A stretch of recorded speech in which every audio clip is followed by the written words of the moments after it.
Buddhism speaks of the four dignities of man: walking, standing, sitting, and lying. And so Zazen is simply the Japanese word for sitting Zen. There must also be walking Zen, standing Zen, and lying Zen. You should know, for example, how to sleep in a Zen way. That means to sleep thoroughly. Zen has been described as when hungry, eat, when tired, sleep. And when the student got that description, he said, well, doesn't everybody do that? And the master said they don't. When hungry, they don't just eat, but think of 10,000 things. When tired, they don't just sleep, but dream innumerable dreams. Another story told about this is the story of the woodcutter and the animal, whose name was Satori. There was once a woodcutter working in a clearing in a forest when he saw a strange animal peeking at him from behind a bush. And thinking to have this animal for dinner, he rushed at it with his axe. And the animal laughed from the opposite side of the clearing. Because this animal had the power to read thoughts, and therefore wherever the woodsman intended to go, the animal read his thought first.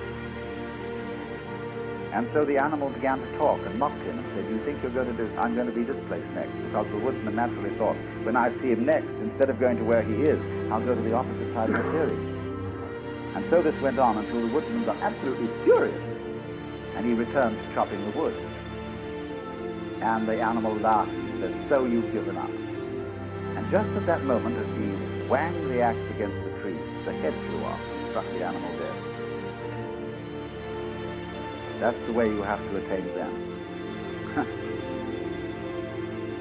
So you see what happened here.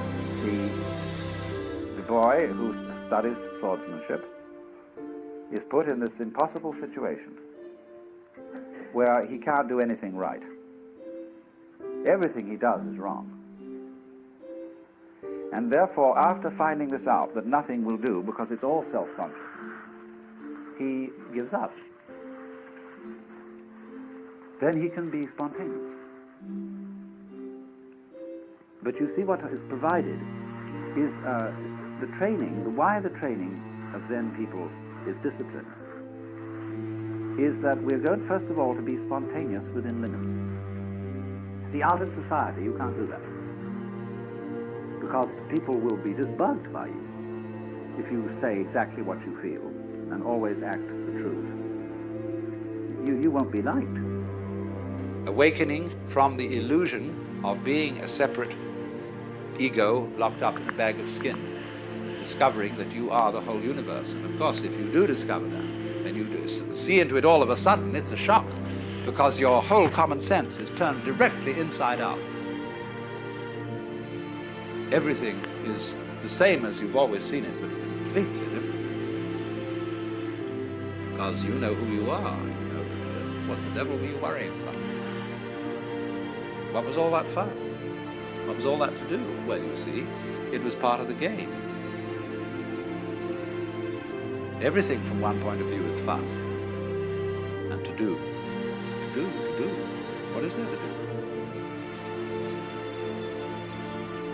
But when you wake up, you see, and discover that all this to do wasn't you, what you thought was you, but was the entire works, which we could just call it, that you're it and it is it, and everything is it, and it does all things that are done, then that is a great surprise.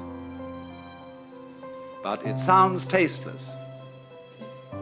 It sounds empty. It sounds void. Because if I say, well, you're all it, that is a statement without the slightest logical sense. Because we don't know what is it unless there's something that isn't it.